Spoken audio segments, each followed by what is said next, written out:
네, 안녕하세요. 복음, 사랑, 생명이 흐르는 아침 이정훈 목사입니다.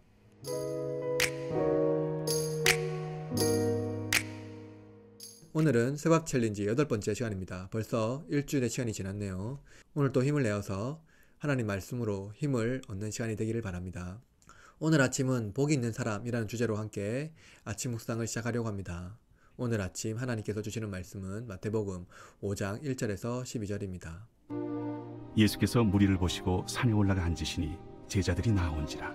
입을 열어 가르쳐 이르시되 심령이 가난한 자는 복이 있나니 천국이 그들의 것이며, 애통하는 자는 복이 있나니 그들이 위로를 받을 것이며, 온유한 자는 복이 있나니 그들이 땅을 기업으로 받을 것이며, 의에 줄이고 목마른 자는 복이 있나니 그들이 배부를 것이며, 긍휼히 여기는 자는 복이 있나니 그들이 긍휼히 여김을 받을 것이며, 마음이 청결한 자는 복이 있나니 그들이 하나님을 볼 것이며, 화평하게 하는 자는 복이 있나니 그들이 하나님의 아들이라 일컬음을 받을 것이며, 의를 위하여 박해를 받은 자는 복이 있나니 천국이 그들의 것임이라.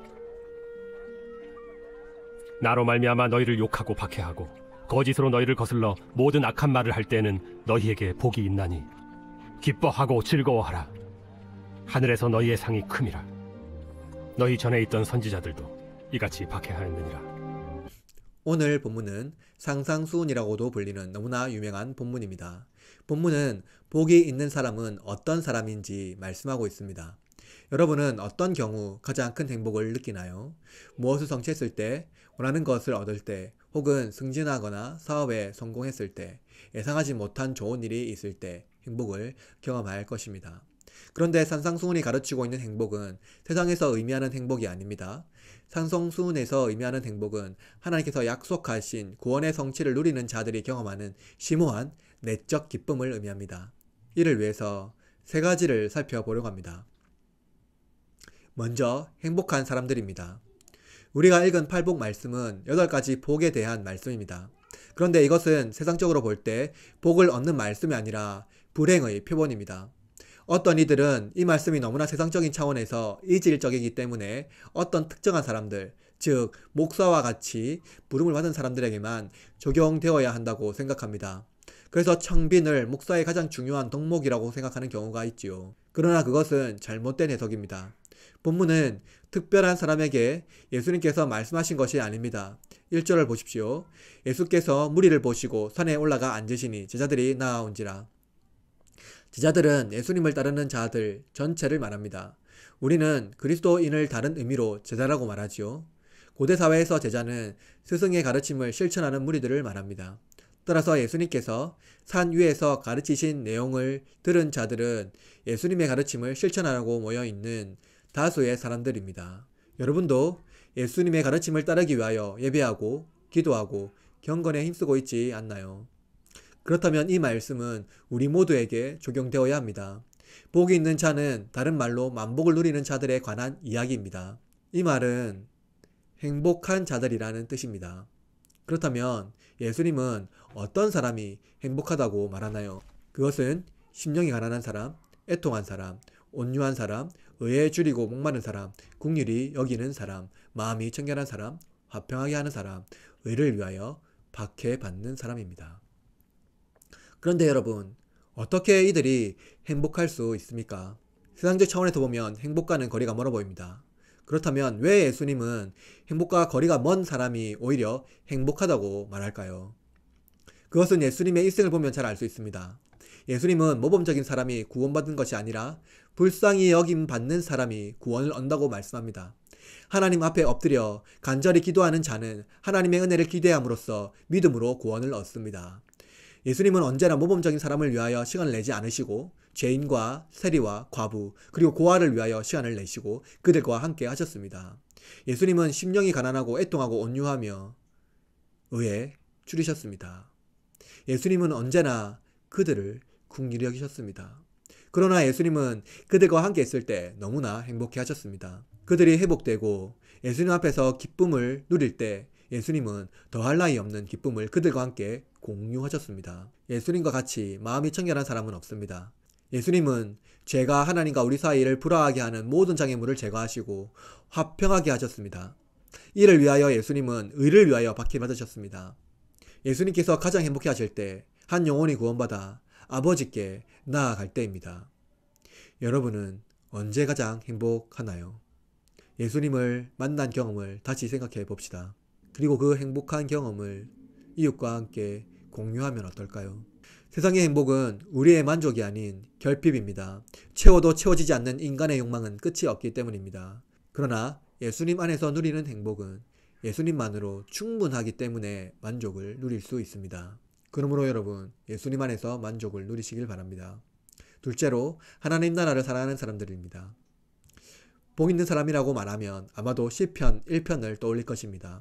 시편 1편 1절에 보면 이렇게 기록하고 있습니다. 복 있는 사람은 악인들의 꾀를 따르지 아니하며 죄인들의 길에 서지 아니하며 오만한 자들의 자리에 앉지 아니하고. 이 말씀은 복 있는 사람이 악인, 죄인, 오만한 자들의 길에 서지 않는다는 것을 말씀합니다. 즉, 복 있는 사람은 세상적 차원에서 누리는 기쁨을 위하여 살아가는 자들이 아니라 하나님 나라를 위하여 살아가는 자들이라는 것입니다. 인간의 기본적인 마음은 교만이라는 태도에서 비롯됩니다. 인간은 교만함에 기초하여 죄를 생성합니다. 시기, 질투는 비슷한 사람들끼리 서로를 비교함으로써 일어나는 일입니다. 회사의 승진과 어떤 성과에 대한 서로 간의 대립은 인간의 교만에서 비롯된 악한 본성입니다. 죄인은 꾀를 내어 성공하려고 합니다. 그러나 하나님 나라를 사랑하는 사람은 세상의 성공이 아니라 하나님 나라의 복을 구하며 살아갑니다. 그렇다면 하나님 나라의 복은 무엇인가요? 그것은 하나님께서 우리의 수고를 모른 척하지 않는다는 것입니다. 우리는 하나님의 자녀이며 상속자입니다. 그러나 이것은 너무나도 추상적이기 때문에 하나님은 우리의 수고를 지상에서 얻는 방식이 아니라 새로운 방식으로 전환하여 보상해 주십니다. 구원은 우리가 무엇을 기여할 수 있는 것이 아닙니다. 그것은 오직 하나님의 은혜의 선물입니다. 그러나 구원 이후의 삶의 방식에 따라서 우리는 하나님 앞에 보상을 얻을 수 있습니다. 예수님은 양과 염소 비유를 하면서 이렇게 말씀하십니다. 마태복음 25장 40절에 기록된 말씀입니다.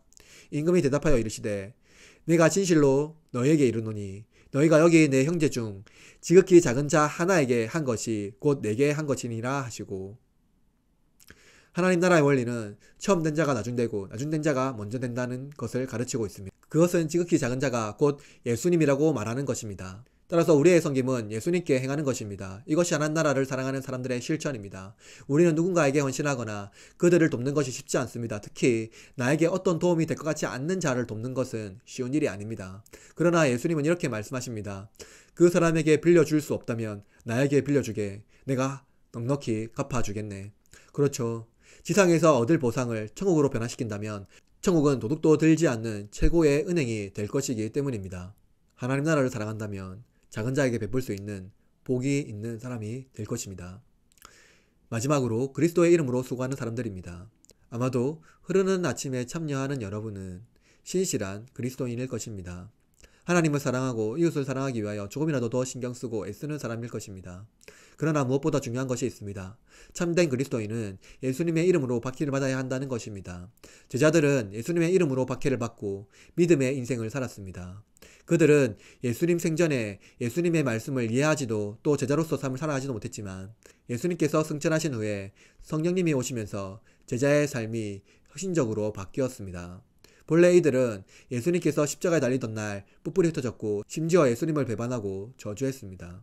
그러나 이들은 다시 모였고 예수님의 이름을 위하여 평생을 살았습니다.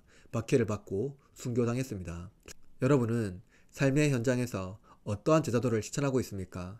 회사의 승진과 사업 성공, 혹은 자녀 양육과 개인적인 여러가지 복잡한 문제에 제자도를 제외하고 있지는 않나요?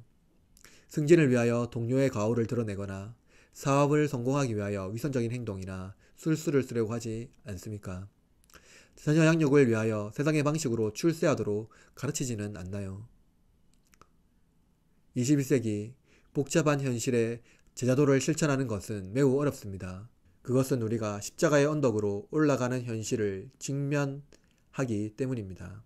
예수님을 위하여 손해보고 때로는 실패하고 사람들이 편하게 생각하고 사용하는 모든 상황에서 신앙에 거리끼는 것을 과감하게 포기해야 합니다. 그러나 제자는 과감하게 포기해야 하는 영성을 지녀야 합니다. 그리스도의 이름으로 고난과 박해를 받는 것은 세상이 영원히 존재할 것이라는 세속적인 믿음을 저항하고 나의 주인이 내가 아니라 예수님이라는 사실을 내면 깊숙이 고백하는 것입니다. 그러므로 여러분, 믿음으로 세상을 저항하십시오. 그리스도의 이름으로 모든 악한 권세에서 승리하십시오. 악이 나를 잠식하지 못하게 하며 꾀를 내어 이익을 얻으려 하지 마십시오. 때로는 좁은 길, 협착한 길이라도 그 길이 우리를 행복하게 할 것입니다. 그러므로 그리스도의 이름으로 수고하는 여러분의 삶이 더욱더 복될 것입니다. 세상은 외모의 보석을 치장하지만 우리는 영혼의 보석을 치장합시다. 하나님께서 여러분의 삶을 기뻐하실 것입니다. 오늘은 형, 애랑 자매님을 위해서 기도합시다. 가족들의 건강을 위해 기도해 주세요. 우리 모두 가족의 건강을 위하여 기도하시되 특별히 형, 애랑 자매님의 가족을 위하여 기도합시다. 그리고 오늘 묵상한 내용으로 기도합시다. 다 같이 기도하겠습니다.